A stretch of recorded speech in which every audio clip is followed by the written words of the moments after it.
ಪ್ರಪಂಚದ ಮೋಕ್ಷ ಪ್ರದಾತನಾದ ಪ್ರಭು ಯೇಸು ಕ್ರಿಸ್ತನವರ ನಾಮದಲ್ಲಿ ಕೂಡಿ ಬಂದಂಥ ನಿಮ್ಮೆಲ್ಲರಿಗೂ ಸ್ವಾಗತವನ್ನು ಮಾಡ್ತಾ ನಿಮಗೆ ಶುಭಾಶಯಗಳನ್ನು ಹೇಳ್ತೇನೆ. ಇವತ್ತು ದೇವರ ವಾಕ್ಯವನ್ನು ನಾವು ಸ್ವಲ್ಪ ಕಾಲ ಧ್ಯಾನ ಮಾಡಿಕೊಳ್ಳಿಕ್ಕೆ ಹೋಗೋಣ. ಆರಿಸಿಕೊಂಡಂಥ ವಾಕ್ಯ ಭಾಗ ಪೇತ್ರನ ಮೊದಲನೇ ಪತ್ರಿಕೆ 2ನೇ ಅಧ್ಯಾಯ 24ನೇ ವಚನ. 1 ಪೇತ್ರ 2:24. First Peter chapter 2 versus 24.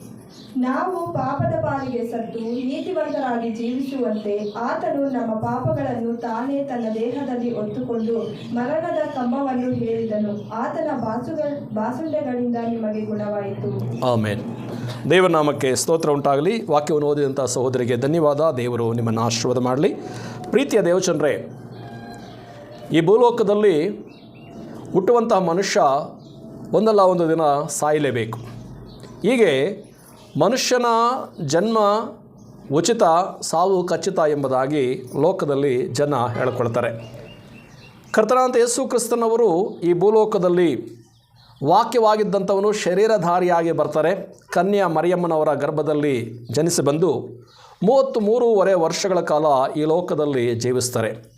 ಅವರು ಜೀವಿಸಿದಂಥ ದಿನಗಳಲ್ಲಿ ತನ್ನ ತಾಯಿ ತಂದೆಗೆ ವಿಧೇಯರಾಗಿ ನಡೆದುಕೊಂಡು 30 ವರ್ಷಗಳ ಕಾಲ ಅವರ ಯೋಗಕ್ಷೇಮವನ್ನು ನೋಡಿಕೊಂಡ ಇದ್ದಂತಹ ಯೇಸು ಕ್ರಿಸ್ತರು ತಮ್ಮ ತಂದೆಯ ಕೆಲಸದಲ್ಲಿ ಅವರಿಗೆ ಸಹಾಯ ಮಾಡುತ್ತಾ ಅವರನ್ನು ಪೋಷಿಸಿ ಸಾಕಿ ಸಲಹತಕ್ಕಂಥದ್ದನ್ನು ನೋಡ್ತೇವೆ. ಅದಾದ ನಂತರ 30ನೇ ವಯಸ್ಸಿನಲ್ಲಿ ಸ್ನಾನಿಕನಾದಂಥ ಯೋಹಾನನಿಂದ ದೀಕ್ಷಾ ಸ್ನಾನವನ್ನು ತೆಗೆದುಕೊಂಡ ನಂತರ ಆತನು ದೇವರ ರಾಜ್ಯದ ವಿಸ್ತರಣೆಗೆ ತನ್ನನ್ನು ಪರಿಪೂರ್ಣವಾಗಿ ಅರ್ಪಿಸಿಕೊಳ್ತಾರೆ.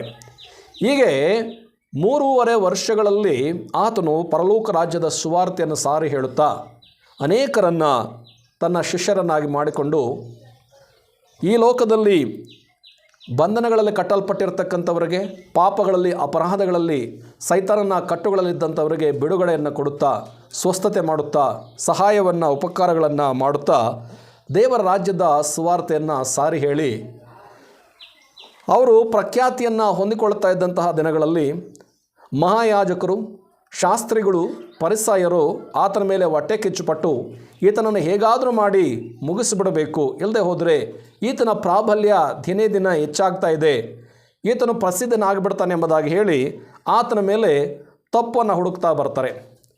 ಆತನಲ್ಲಿ ಎಷ್ಟೇ ತಪ್ಪು ಹುಡುಕಿದ್ರೂ ಕೂಡ ತಪ್ಪು ಯಾವುದೂ ಕೂಡ ಕಂಡು ಬರದೇ ಇದ್ದಾಗ ಕೊನೆಗೆ ಆತನ ಮೇಲೆ ಒಂದು ದೋಷಾರೋಪಣೆ ಮಾಡ್ತಾರೆ. ಅದೇನಂತಂದರೆ ಈತನು ದೇವಾಲಯವನ್ನು ಕೆಡವಿಬಿಟ್ರೆ 3 ದಿನದಲ್ಲಿ ಅದನ್ನು ಕಟ್ತೇನೆ ಎಂಬುದಾಗಿ ಹೇಳ್ತಾ ಇದ್ದಾನೆ, ತನ್ನನ್ನು ತಾನು ದೇವರ ಮಗನಂತ ಹೇಳ್ಕೊಳ್ತಾ ಇದ್ದಾನೆ ಎಂಬುದಾಗಿ ಹೇಳಿ ಆತನ ಮೇಲೆ ಸುಳ್ಳಾಗಿ ಆರೋಪ ಮಾಡ್ತಾರೆ.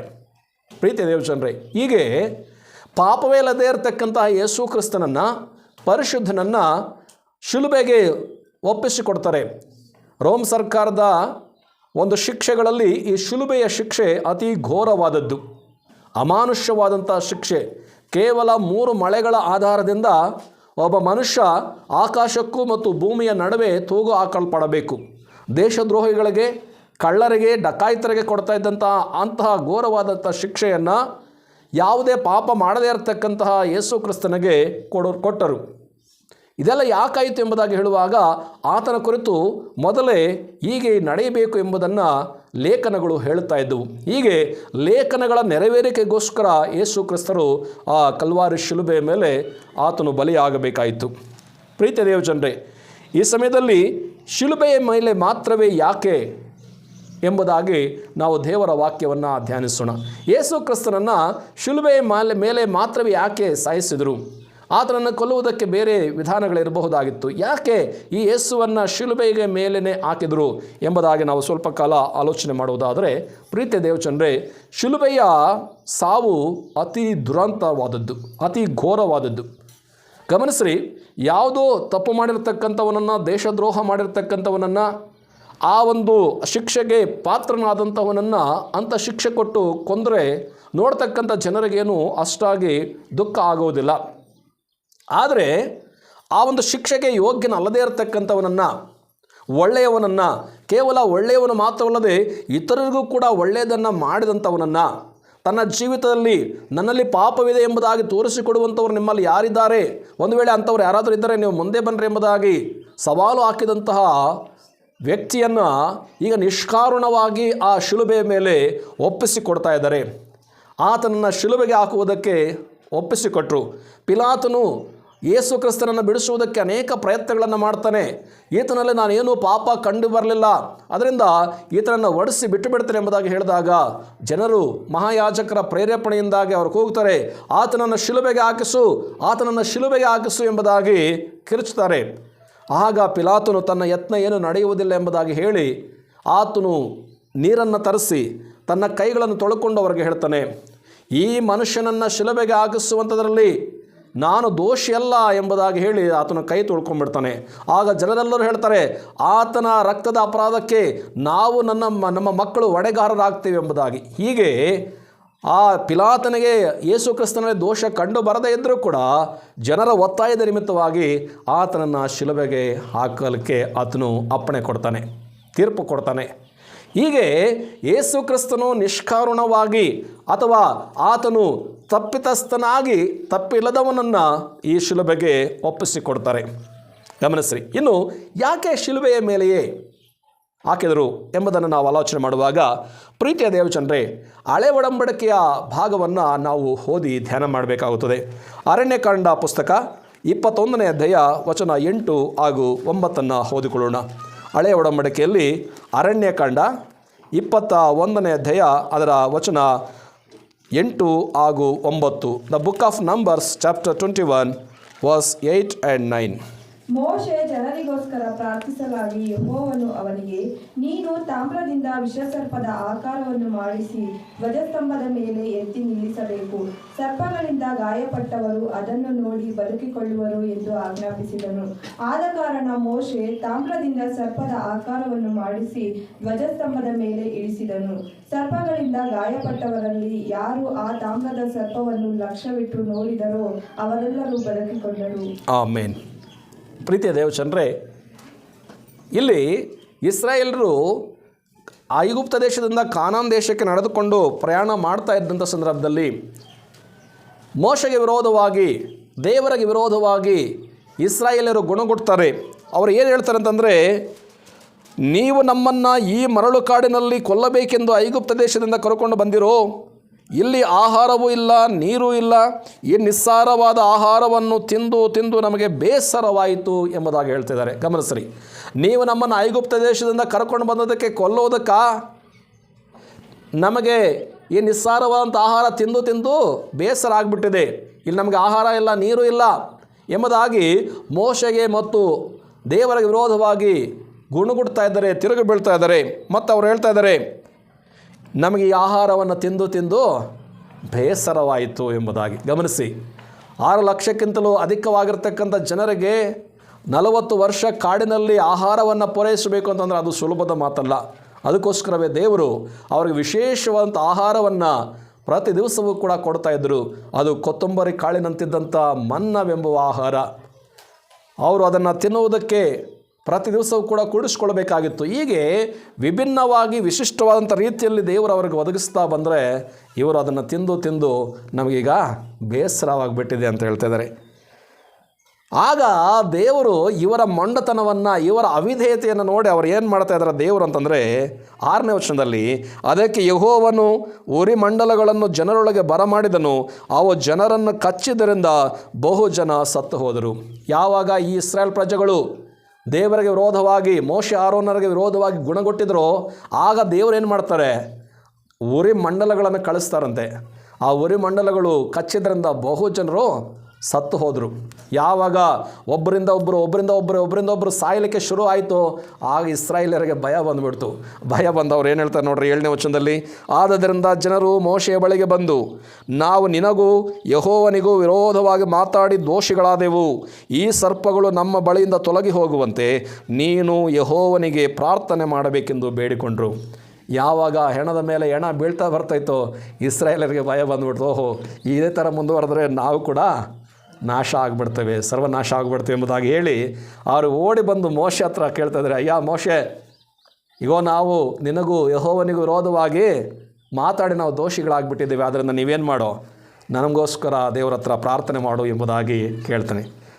ಆಗ ಮೋಶೆ ಏನು ಮಾಡ್ತಾರೆ, ಹೋಗಿ ದೇವರ ಹತ್ರ ಜನರಿಗೋಸ್ಕರ ಪ್ರಾರ್ಥನೆ ಮಾಡುವಾಗ ದೇವರ ಆತನಿಗೆ ಹೇಳುವಂಥ ಮಾತೊಂದು ಮಾತು 8ನೇ ವಚನದಲ್ಲಿ, ನೀನು ತಾಮ್ರದಿಂದ ವಿಷಸರ್ಪದ ಆಕಾರವನ್ನು ಮಾಡಿಸಿ ಧ್ವಜಸ್ತಂಭದ ಮೇಲೆ ಎತ್ತಿ ನಿಲ್ಲಿಸಬೇಕು. ಗಮನಿಸಿ, ನೀನು ತಾಮ್ರದಿಂದ ಏನು ಮಾಡಿಸ್ಬೇಕು, ವಿಷಸರ್ಪದ ಆಕಾರವನ್ನು ಮಾಡಿಸಿ ಧ್ವಜಸ್ತಂಭದ ಮೇಲೆ ಎತ್ತಿ ನಿಲ್ಲಿಸಬೇಕು. ಯಾಕೆ? ಸರ್ಪಗಳಿಂದ ಗಾಯಪಟ್ಟವರು ಅದನ್ನು ನೋಡಿ ಬದುಕಿಕೊಳ್ಳುವರು. ಗಮನಿಸ್ರಿ ಪ್ರಿಯರೇ, ಯಾರೆಲ್ಲ ಸರ್ಪದಿಂದ ಕಚ್ಚಲ್ಪಟ್ಟಿದ್ದಾರೋ ಅಂಥವ್ರು ಹೋಗಿ ಆ ಒಂದು ಧ್ವಜಸ್ತಂಭದ ಮೇಲಿರ್ತಕ್ಕಂಥ ಆ ಒಂದು ತಾಮ್ರದ ಸರ್ಪವನ್ನು ನೋಡುವಾಗ ಇವರು ಬದುಕಿಕೊಳ್ತಾರೆ. ಇದಕ್ಕೆ ಒಂದು ಅರ್ಥ ಇದೆ. ಹಳೆಯ ಒಡಂಬಡಿಕೆಯಲ್ಲಿ ಏದೆನ್ ತೋಟದಲ್ಲಿ ಮೊದಲ ಮನುಷ್ಯನಾದಂಥ ಆದಾಮ ಮತ್ತು ಅವರನ್ನು ವಂಚಿಸಿದಂಥ ಸರ್ಪ ಇದೆಯಲ್ಲ, ಆ ಸರ್ಪ ಮನುಷ್ಯರನ್ನು ಬಾಯಿ ಮಾತಿನಿಂದ ಕೊಂದು ಹಾಕಿತು. ಅವಳಿಗೆ ಹೇಳ್ತು, ಅವ್ವ, ನೀನು ಈ ಮರದ ಹಣ್ಣನ್ನು ತಿಂದಾಗಲೇ ನಮ್ಮ ಕಣ್ಣುಗಳು ತೆರೆಯುತ್ತೈತೆ, ನೀವು ಕೂಡ ದೇವರಂತೆ ಆಗಿಬಿಡ್ತಾರೆ ಎಂಬುದಾಗಿ ಹೇಳಿ ಆಕೆಯನ್ನು ವಂಚಿಸಿದಂಥ ಈ ಸರ್ಪ ಅವ್ವ ಆ ಒಂದು ಹಣ್ಣನ್ನು ತಿನ್ನುವುದಕ್ಕೆ ಪ್ರೇರೇಪಣೆ ಕೊಡ್ತೈತೆ. ಅವ್ವ ಆಗ ಅಂದ್ಕೊಳ್ತಾಳೆ, ಹೌದಲ್ವೇ, ಇದು ನೋಡುವುದಕ್ಕೆ ರಮ್ಯವಾಗಿಯೂ ಅಪೇಕ್ಷಿಸುವುದಕ್ಕೆ ಯೋಗ್ಯವಾಗಿಯೂ ಅದೇ ಎಂಬುದಾಗಿ ಹೇಳಿ ಅದನ್ನು ತೆಗೆದುಕೊಂಡು ತಿನ್ನುವಾಗ ಅವರು ಕಣ್ಣುಗಳು ತೆರೆಯಲ್ಪಡ್ತೈತೆ ಮತ್ತು ತಾವು ಬೆತ್ತಲೆಯಾಗಿದ್ದೀವಿ ಎಂಬುದಾಗಿ ಹೇಳಿ ಅವರು ಹೋಗಿ ಆ ಒಂದು ಮರಗಳ ಹಿಂದೆ ಅಡಗಿಕೊಳ್ತಾರೆ. ಅಂದರೆ ದೇವರಿಂದ ದೂರ ಹೋಗ್ತಾರೆ. ಅದುವರೆಗೂ ಬೆತ್ತಲೆಯಾಗಿದ್ದರೂ ಕೂಡ ದೇವರು ಬಂದಾಗ ಅವ್ರ ಜೊತೆಲೇ ಇದ್ದಂಥವರು, ಆತನ ಜೊತೆಯಲ್ಲಿ ಸಹವಾಸ ಮಾಡ್ತಾ ಇದ್ದಂಥವರು, ಈಗ ಹಣ್ಣನ್ನು ತಿಂದ ಕಾರಣದಿಂದಾಗಿ ತಾವು ಬೆತ್ತಲೆಯಾಗಿದ್ದೀವಿ ಎಂಬುದಾಗಿ ಹೇಳಿ ಅವರು ಹೋಗಿ ಮರಗಳ ಹಿಂದೆ ಅಡಗಿಕೊಳ್ತಾರೆ. ಯೆಹೋವ ದೇವರು ಸಂಜೆಯ ತಂಗಾಳಿಯಲ್ಲಿ ಬಂದು ಆತನು ಒಂದು ಸಂಚಾರ ಮಾಡುತ್ತಿರುವಾಗ ಕರಿತಾನೆ, ಆದಾಮ ನೀನು ಎಲ್ಲಿದ್ದಿ ಎಂಬುದಾಗಿ ಹೇಳುವಾಗ ಆ ಮರಗಳ ಹಿಂದೆ ಅಡಗಿಕೊಂಡಿದ್ದಂಥ ಆದಾಮನ ಹೇಳ್ತಾನೆ, ಇಗೋ ನೀನು ನಡೆದುಕೊಂಡು ಬರ್ತಾ ಇರ್ತಕ್ಕಂಥ ಸಪ್ಪಳವನ್ನು ಕೇಳಿ ನಾವು ಬೆತ್ತಲೆಯಾಗಿದ್ದೇವೆ ಎಂಬುದಾಗಿ ಹೇಳಿ ಈ ಮರದ ಹಿಂದೆ ಅಡಗಿಕೊಂಡಿದ್ದೇವೆ. ಆಗ ದೇವರು ಹೇಳ್ತಾರೆ, ಮರದ ಹಿಂದೆ ಅಡಗಿಕೊಂಡಿದೆಯಾ, ಯಾಕೆ ಅಂತಂದ್ರೆ ನಾವು ಬೆತ್ತಲೆಯಾಗಿದ್ದೇವೆ. ಅಯ್ಯ ನೀನು ಬೆತ್ತಲೆಯಾಗಿದೆಯಾ ಅಂತೇಳಿ ಯಾರು ಹೇಳಿದರು ಎಂಬುದಾಗಿ ಕೇಳುವಾಗ ಆ ಆದಾಮನ ಹೇಳ್ತಾರೆ, ಇಗೋ ನೀನು ನನಗೆ ಜೊತೆಯಾಗಿರುವುದಕ್ಕೆ ಕೊಟ್ಟಂಥ ಈ ಅವ್ವ ನನ್ನನ್ನು ವಂಚಿಸಿದಳು, ಆಕೆಯು ಹಣ್ಣು ತಿಂದು ನನಗೂ ಕೂಡ ಕೊಟ್ಟಾಗ ನಾನು ಕೂಡ ತಿಂದುಬಿಟ್ಟೆ ಎಂಬುದಾಗಿ ಹೇಳ್ತಾರೆ. ಆಗ ದೇವರು ಅವಳಿಗೆ ಕೇಳ್ತಾರೆ, ಏನಮ್ಮ ಅವ್ವ ಏನು ಮಾಡಿದೆ ಅಂತ ಕೇಳುವಾಗ, ನಾನೇನು ಮಾಡಲಿ, ಸರ್ಪವು ನನ್ನನ್ನು ವಂಚಿಸಿತು, ನಾನು ತಿಂದೇನೋ ಎಂಬುದಾಗಿ ಅವಳು ಕೂಡ ಜಾರಿಕೊಳ್ತಾಳೆ. ಪ್ರೇರೆ, ಆಗ ದೇವರು ಈ ಮನುಷ್ಯನಿಗೂ ಅವಳಿಗೂ ಮತ್ತು ಸರ್ಪಕ್ಕೂ ಕೂಡ ಆ ಒಂದು ಶಾಪವನ್ನು ಕೊಡ್ತಾರೆ, ಅವರಿಗೆ ಶಿಕ್ಷೆಯನ್ನು ಕೊಡ್ತಾರೆ. ಆ ಒಂದು ಶಿಕ್ಷೆ ಅಂದರೆ ಯಾವಾಗ ಆ ಒಂದು ಸರ್ಪದ ಮಾತನ್ನು ಕೇಳಿ ಅವರು ಹಣ್ಣು ತಿಂದು ದೇವರ ಮಾತಿಗೆ ಅವಿಧೇಯರಾಗಿ ಅವರು ಪಾಪ ಮಾಡಿ ದೇವರಿಂದ ದೂರ ಹೋಗಿ ಆಧ್ಯಾತ್ಮಿಕವಾಗಿ ಸತ್ತರೋ ಅಂಥವರು ಕಡೆಯ ಆದಾಮನಾದಂತಹ ಯೇಸು ಕ್ರಿಸ್ತನು ಕಲ್ವಾರಿ ಶಿಲುಬೆ ಮೇಲೆ ತೂಗಾಡುವುದನ್ನು ನೋಡಿ ಯೇಸು ಕ್ರಿಸ್ತನು ಮಾಡ್ತಕ್ಕಂಥ ತ್ಯಾಗ, ಯೇಸು ಕ್ರಿಸ್ತನ ಬಲಿದಾನವನ್ನು ಗುರುತಿಸಿ ಆ ಯೇಸು ಕ್ರಿಸ್ತನ ಬಳಿಗೆ ಬಂದು ಆತನನ್ನು ನಂಬಿ ಪಾಪ ಕ್ಷಮಾಪಣೆಗೋಸ್ಕರ ಆತನ ಬಳಿಯಲ್ಲಿ ಯಾರೆಲ್ಲ ಪ್ರಾರ್ಥನೆ ಮಾಡ್ತಾರೋ ಅಂಥವರು ಬದುಕಿಕೊಳ್ಳುವಂತೆ ಈ ಹಳೆಯ ಒಡಂಬಡಿಕೆಯಲ್ಲಿ ಆ ಮೋಶೆ ಧ್ವಜಸ್ತಂಭವನ್ನು ಮಾಡಿದನು. ಪ್ರೇರೆ, ಇದು ಇದರಲ್ಲಿರ್ತಕ್ಕಂತಹ ಅರ್ಥ. ಯಾಕೆ ಯೇಸು ಕ್ರಿಸ್ತರು ಒಂದು ಶಿಲುಬೆ ಮೇಲೆ ಕೊಲ್ಲಬೇಕಾಯಿತು ಅಂತಂದರೆ ಆ ಒಂದು ಹಳೆ ಒಡಂಬಡಿಕೆಯ ಮಾತು ನೆರವೇರುವ ಪ್ರಕಾರವಾಗಿ ಆ ಒಂದು ಹಳೆ ಒಡಂಬಡಿಕೆಯಲ್ಲಿ ಇಸ್ರಾಯೇಲರು ಸರ್ಪಗಳಿಂದ ಕಚ್ಚಲ್ಪಟ್ಟು ವಿಷಮಂಡಲಗಳಿಂದ ಅವರು ಕಚ್ಚಿ ಸತ್ತು ಹೋದಂಥ ಸಂದರ್ಭದಲ್ಲಿ ಮೋಶೆ ಹೇಳ್ತಾರೆ, ಯಾರೆಲ್ಲ ಈ ಧ್ವಜಸ್ತಂಭದ ಮೇಲಿರ್ತಕ್ಕಂತಹ ಆ ಒಂದು ತಾಮ್ರದ ಸರ್ಪವನ್ನು ನೋಡ್ತಾರೋ ಅಂಥವರು ಹಾವು ಕಚ್ಚಿದ್ರು ಕೂಡ ಅವ್ರು ಏನು ಮಾಡ್ತಾರೆ, ಬದುಕಿಕೊಳ್ತಾರೆ. ಪ್ರೀತಿ ದೇವಜನರೇ, ಇದು ಗುರುತಾಗಿ ಯೇಸು ಕ್ರಿಸ್ತರು ಆ ಕಲ್ವಾರಿ ಶಿಲುಬೆ ಮೇಲೆ ತಮ್ಮ ಪ್ರಾಣವನ್ನು ಅರ್ಪಿಸಬೇಕಾಯಿತು. ಇದು ಹಳೆ ಒಡಂಬಡಿಕೆ. ಇನ್ನು ಹೊಸ ಒಡಂಬಡಿಕೆಯಲ್ಲಿ ಕೂಡ ಭಕ್ತನಾದಂಥ ಯೋಹಾನನು ಈ ಒಂದು ಘಟನೆಯನ್ನು ಆತನು ಪ್ರಸ್ತಾಪಿಸಿ ಒಂದು ಮಾತನ್ನು ಹೇಳ್ತಾನೆ. ಆ ಮಾತನ್ನು ಕೂಡ ನಾವು ಓದಿಕೊಳ್ಳೋಣ. ಯೋಹಾನನು ಬರೆದ ಸುವಾರ್ತೆ 3ನೇ ಅಧ್ಯಾಯ ವಚನ 14 ಹಾಗೂ 15. ಯೋಹಾನನ ಸುವಾರ್ತೆ 3:14 ಹಾಗೂ 15. The gospel according to Saint John chapter 3 verses 14 and 15. ಇದಲ್ಲದೆ ಜನರು ನೋಡಿ ಜೀವದಿಂದುಳಿಯಬೇಕೆಂದು ಮೋಶೆಯು ಅಡವಿಯಲ್ಲಿ ಆ ಸರ್ಪವನ್ನು ಎತ್ತರದಲ್ಲಿಟ್ಟ ಹಾಗೆಯೇ ಮನುಷ್ಯಕುಮಾರನು ತನ್ನನ್ನು ನಂಬುವವರೆಲ್ಲರೂ ನಿತ್ಯ ಜೀವವನ್ನು ಪಡೆಯಬೇಕೆಂದು ಎತ್ತರದಲ್ಲಿಡಲ್ಪಡಬೇಕು. ಆಮೇನ್. ಗಮನಿಸ್ರಿ, ನಾವು ಇದುವರೆಗೂ ಓದಿದಂಥ ಅರಣ್ಯಕಾಂಡ 21ನೇ ಅಧ್ಯಾಯ 8 ಹಾಗೂ 9ನೇ ವಚನಗಳು, ಅದಕ್ಕೆ ಆಧಾರವಾಗಿ ಯೋಹಾನನು ಕೂಡ ತನ್ನ ಸುವಾರ್ತೆಯಲ್ಲಿ ಹೊಸ ಒಡಂಬಡಿಕೆಯಲ್ಲಿ ಹೇಳ್ತಾ ಇದ್ದಾರೆ ಏನಂತಂದರೆ, ಇದಲ್ಲದೆ ಜನರು ನೋಡಿ ಜೀವದಿಂದ ಉಳಿಯಬೇಕೆಂದು ಮೋಶೆಯು ಅಡವಿಯಲ್ಲಿ ಆ ಸರ್ಪವನ್ನು ಎತ್ತರದಲ್ಲಿ ಇಟ್ಟ ಹಾಗೆಯೇ ಮನುಷ್ಯಕುಮಾರನು ತನ್ನನ್ನು ನಂಬುವವರೆಲ್ಲರೂ ನಿತ್ಯ ಜೀವವನ್ನು ಪಡೆಯಬೇಕೆಂದು ಎತ್ತರದಲ್ಲೇ ಇಡಲ್ಪಡಬೇಕು. ಗಮನಿಸ್ರಿ, ಯಾಕೆ ಯೇಸು ಕ್ರಿಸ್ತನನ್ನು ಶಿಲುಬೆಯ ಮೇಲೇ ಹಾಕಿದ್ರು, ಶಿಲುಬೆಯ ಮೇಲೇ ಕೊಂದರು ಅಂತಂದರೆ, ಇದು ಹಳೆ ಒಡಂಬಡಿಕೆಯಲ್ಲಿ ಮೋಶೆ ಯಾವ ರೀತಿಯಾಗಿ ಧ್ವಜಸ್ತಂಭದ ಮೇಲೆ ಸರ್ಪವನ್ನು ಇಟ್ಟನೋ ಅದನ್ನು ನೋಡ್ತಕ್ಕಂಥವರು ಹೇಗೆ ಬದುಕಿಕೊಳ್ತಾರೋ ಅದರಂತೆಯೇ ಇವತ್ತು ಪಾಪ ಮಾಡಿರ್ತಕ್ಕಂಥವರು ಲೋಕರಕ್ಷಕನು ತಮ್ಮ ಪಾಪಗಳ ಪರಿಹಾರಕ್ಕೋಸ್ಕರ ಕಲ್ವಾರಿ ಶಿಲುಬೆ ಮೇಲೆ ರಕ್ತ ಸುರಿಸ್ತಕ್ಕಂತಹ ಲೋಕ ನಾಯಕನಾದಂಥ ಯೇಸು ಕ್ರಿಸ್ತನನ್ನು ನೋಡ್ತಾರೋ, ನೋಡಿ ಆತನನ್ನು ನಂಬುತ್ತಾರೋ, ಆತನನ್ನು ನಂಬಿ ಪಾಪ ಕ್ಷಮಾಪಣೆಗೋಸ್ಕರ ಆತನ ಬಳಿಗೆ ಬರ್ತಾರೋ ಅಂಥವರೆಲ್ಲರೂ ಕೂಡ ನಾಶವಾಗದೆ ನಿತ್ಯ ಜೀವವನ್ನು ಪಡೆಯುವುದಕ್ಕೋಸ್ಕರವೇ ದೇವರು ಯೇಸು ಕ್ರಿಸ್ತನನ್ನು ಶಿಲುಬೆಯ ಮೇಲೆ ತೂಗು ಹಾಕಿದರು. ದೇವರ ನಾಮಕ್ಕೆ ಸ್ತೋತ್ರ ಉಂಟಾಗಲಿ. ಪ್ರೀತಿಯ ದೇವಚಂದ್ರೆ, ಇಷ್ಟು ಮಾತ್ರವೇ ಅಲ್ಲದೆ ಆತ ನಮ್ಮನ್ನು ಶಾಪದೊಳಗಿಂದ ಬಿಡಿಸುವುದಕ್ಕೋಸ್ಕರ, ಶಾಪಕ್ಕೆ ಅಧೀನರಾಗಿರ್ತಕ್ಕಂಥ ನಮ್ಮನ್ನು ಶಾಪಾಧೀನದಿಂದ ಬಿಡಿಸುವುದಕ್ಕೋಸ್ಕರ ಆತನು ಶಾಪಗ್ರಸ್ತನಾಗಿ ಆ ಮರದ ಕಂಬವನ್ನು ಎರೆದನು. ಕಾರಣ ಮರದ ಕಂಬಕ್ಕೆ ತೂಗು ಹಾಕಲ್ಪಟ್ಟ ಪ್ರತಿಯೊಬ್ಬರೂ ಕೂಡ ಶಾಪಗ್ರಸ್ತನು ಎಂಬುದಾಗಿ ಲೇಖನ ಭಾಗ ಹೇಳುತ್ತದೆ. ಅದನ್ನು ಪ್ರಸ್ತಾಪ ಮಾಡ್ತಾ ಅಪೊಸ್ತಲನಾದ ಪೌಲನು ಗಲಾತ್ಯದವರಿಗೆ ಬರೆದ ಪತ್ರಿಕೆಯಲ್ಲಿ ಒಂದು ಮಾತನ್ನು ಹೇಳ್ತಾನೆ. ಆ ಮಾತನ್ನು ಕೂಡ ನಾವು ಓದಿಕೊಳ್ಳೋಣ. ಗಲಾತ್ಯದವರಿಗೆ ಬರೆದ ಪತ್ರಿಕೆ 3ನೇ ಅಧ್ಯಾಯ ವಚನ 13 ಹಾಗೂ 14. Epistle of Galatians chapter 3 verses 13 and 14. ಅಬ್ರಹಾಮನಿಗೆ ಉಂಟಾದ ಆಶೀರ್ವಾದವು ಕ್ರಿಸ್ತ ಯೇಸುವಿನಲ್ಲಿ ಅನ್ಯ ಜನರಿಗೆ ಉಂಟಾಗುವಂತೆಯೂ ದೇವರು ವಾಗ್ದಾನ ಮಾಡಿದ ಆತ್ಮನು ನಮಗೆ ನಂಬಿಕೆಯ ಮೂಲಕ ದೊರಕುವಂತೆಯೂ ಕ್ರಿಸ್ತನು ನಮ್ಮ ನಿಮಿತ್ತ ಶಾಪವಾಗಿ ಧರ್ಮಶಾಸ್ತ್ರದಲ್ಲಿ ಹೇಳಿರುವ ಶಾಪದೊಳಗಿಂದ ನಮ್ಮನ್ನು ಬಿಡಿಸಿದನು. ಮರಕ್ಕೆ ತೂಗ ಹಾಕಲ್ಪಟ್ಟ ಪ್ರತಿಯೊಬ್ಬನು ಶಾಪಗ್ರಸ್ತನು ಎಂದು ಶಾಸ್ತ್ರದಲ್ಲಿ ಬರೆದಿದೆಯಲ್ಲ. ಆಮೇನ್. ನೋಡಿ, ಇಲ್ಲಿ ದೇವರು ವಾಕ್ಯ ಹೇಳ್ತದೆ, ನಮ್ಮ ನಿಮಿತ್ತ ಶಾಪವಾಗಿ ಧರ್ಮಶಾಸ್ತ್ರದಲ್ಲಿ ಹೇಳಿರುವ ಶಾಪದೊಳಗಿಂದ ಕ್ರಿಸ್ತನು ನಮ್ಮನ್ನು ಬಿಡಿಸಿದನು ಎಂಬುದಾಗಿ. ಪ್ರೇರೆ, ಯಾಕೆ ಕ್ರಿಸ್ತನು ಶಿಲುಬೆಯ ಮೇಲೆಯೇ ಕೊಲ್ಲಲ್ಪಡಬೇಕು ಎಂಬುದಾಗಿ ನಾವು ಆಲೋಚನೆ ಮಾಡ್ತಾ ಇದ್ದೇವೆ.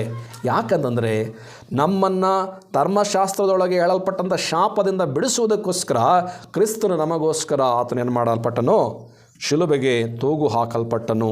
ಯಾಕೆ ಅಂತಂದರೆ ಮರಕ್ಕೆ ತೂಗು ಹಾಕಲ್ಪಟ್ಟ ಪ್ರತಿಯೊಬ್ಬನು ಶಾಪಗ್ರಸ್ತನು. ಅಂದರೆ ನಿನ್ನನ್ನು ನನ್ನನ್ನು ಶಾಪದಿಂದ ಬಿಡಿಸುವುದಕ್ಕೋಸ್ಕರ ಆತನು ಶಾಪಗ್ರಸ್ತನಾಗಿ ಶಿಲುಬೆ ಮೇಲೆ ತನ್ನನ್ನು ತಾನೇ ಅರ್ಪಿಸಿಕೊಳ್ಳಬೇಕಾಯಿತು.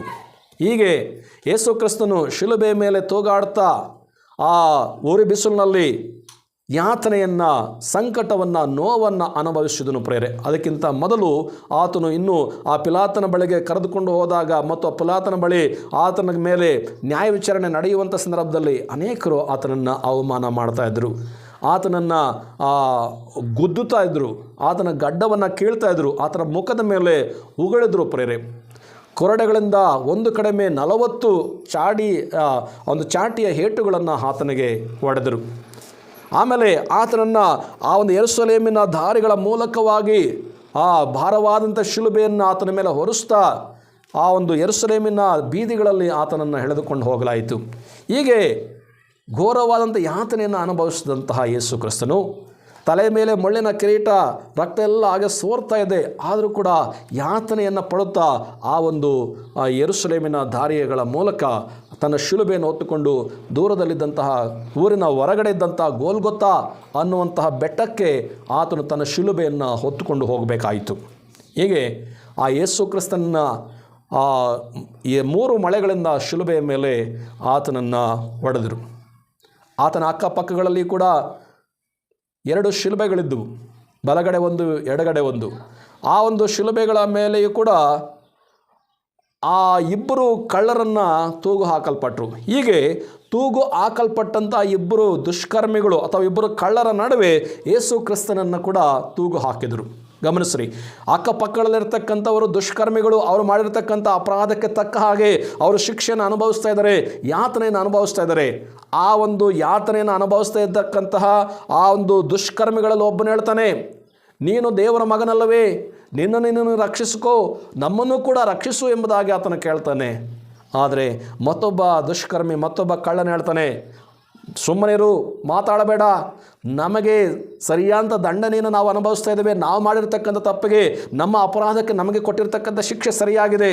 ಆದರೆ ಈತನು ಮಹಾನುಭಾವ, ಆತನು ಅಲ್ಲದ್ದೇನು ಮಾಡಲಿಲ್ಲ, ಆತನು ನಮ್ಮ ಹಾಗೆ ಈ ಒಂದು ಶಿಕ್ಷೆಯನ್ನು ಅನುಭವಿಸುವಂಥದ್ದು ಸರಿಯಲ್ಲ ಎಂಬುದಾಗಿ ತಿಳ್ಕೊಂಡಂತಹ ಎರಡನೆಯ ಕಳ್ಳ ಹೇಳ್ತಾನೆ, ಯೇಸುವೆ, ನೀನು ನಿನ್ನ ರಾಜ್ಯವನ್ನು ಪಡ್ಕೊಂಡು ಬರುವಾಗ ನನ್ನನ್ನು ನೆನೆಸಿಕೋ ಎಂಬುದಾಗಿ. ಹಾಗೆ ಯೇಸು ಕ್ರಿಸ್ತರು ಹೇಳ್ತಾರೆ, ಇವತ್ತೇ ನನ್ನ ಸಂಗಡ ಪರದೇಶಿನಲ್ಲಿರುವೆ ಎಂದು ನಾನು ನಿನಗೆ ನಿಜ ನಿಜವಾಗಿ ಹೇಳುತ್ತೇನೆ.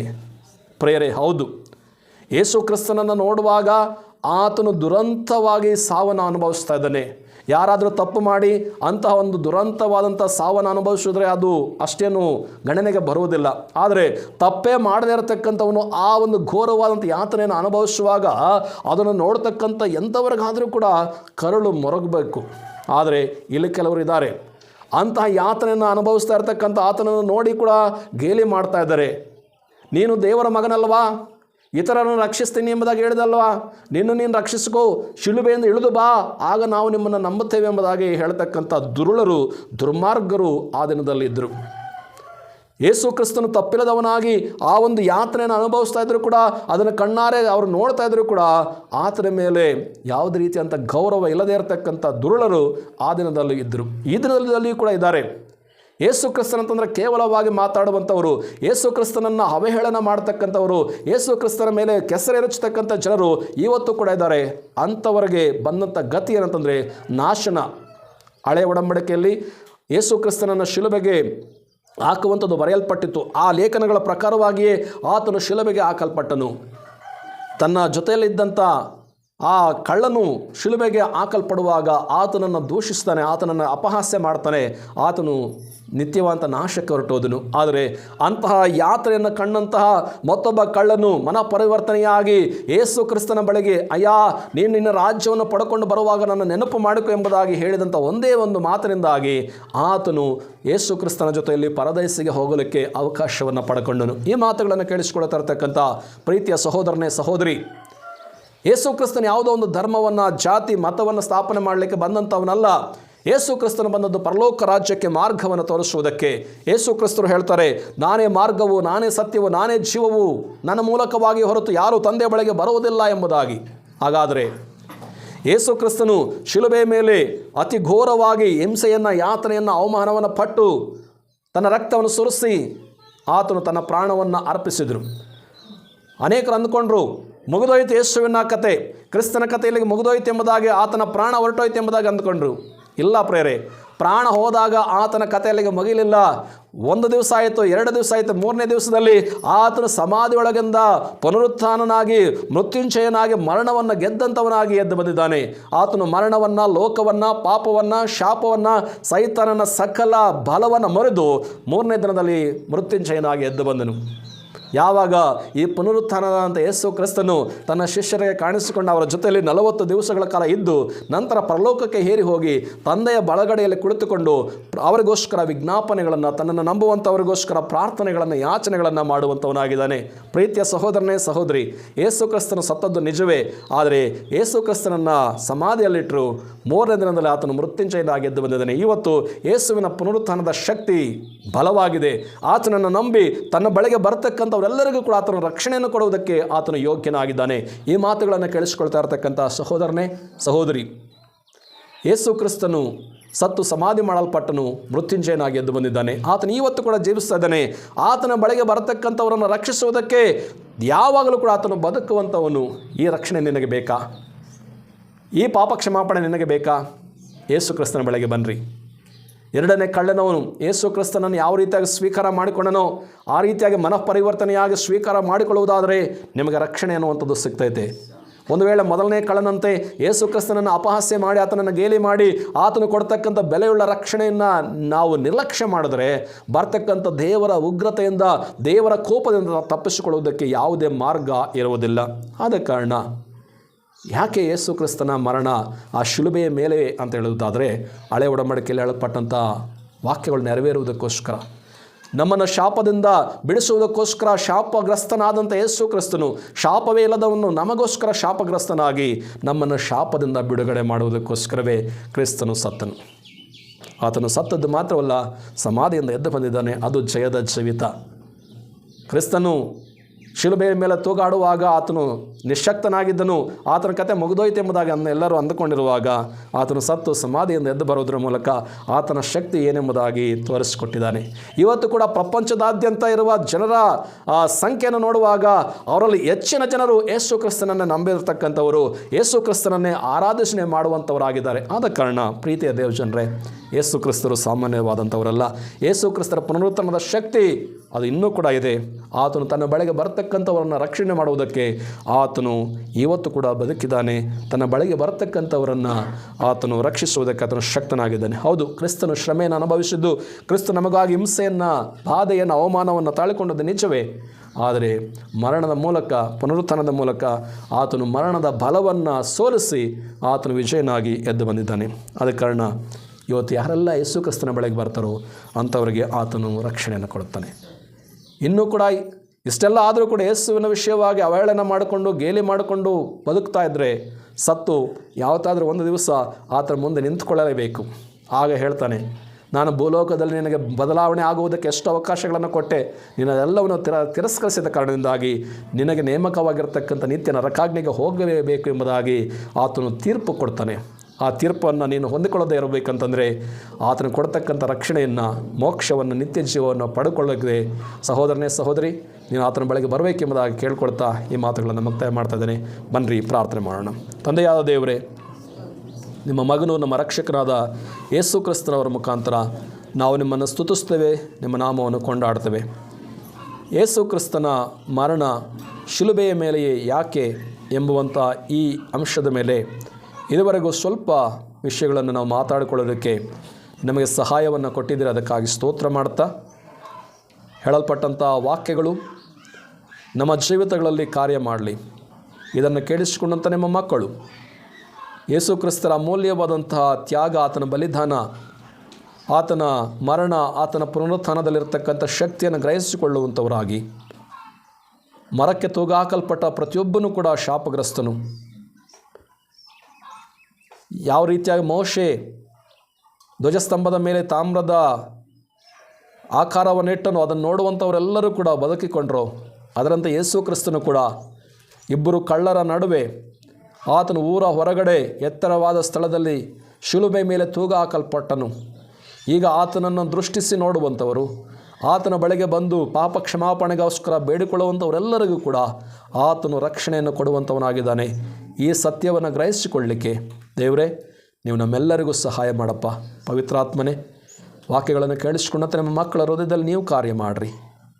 ನಿಮ್ಮ ಮಕ್ಕಳನ್ನು ನಿಮ್ಮ ದಾರಿಗಾಗಿ ಸಿದ್ಧ ಮಾಡಿರಿ. ನಿಮ್ಮ ರಕ್ಷಣೆಯನ್ನು ಅವರೆಲ್ಲರಿಗೂ ದಯಪಾಲಿಸ್ರಿ. ನಮ್ಮ ಪ್ರಾರ್ಥನೆ ಕೇಳಿದ್ದಕ್ಕಾಗಿ ಸ್ತೋತ್ರ. ಈ ವಿಜ್ಞಾಪನ ಮನವಿಗಳನ್ನು ನಮ್ಮ ಕರ್ತನಾದ ಯೇಸು ಕ್ರಿಸ್ತನವರ ಮೂಲಕ ಬೇಡಿಕೊಳ್ಳುತ್ತೇವೆ ತಂದೆಯೇ. ಆಮೇನ್, ಆಮೇನ್. ದೇವರ ನಾಮಕ್ಕೆ ಸ್ತೋತ್ರ ಉಂಟಾಗಲಿ. ದೇವರು ನಿಮ್ಮೆಲ್ಲರನ್ನು ಆಶೀರ್ವಾದ ಮಾಡಲಿ. God bless you.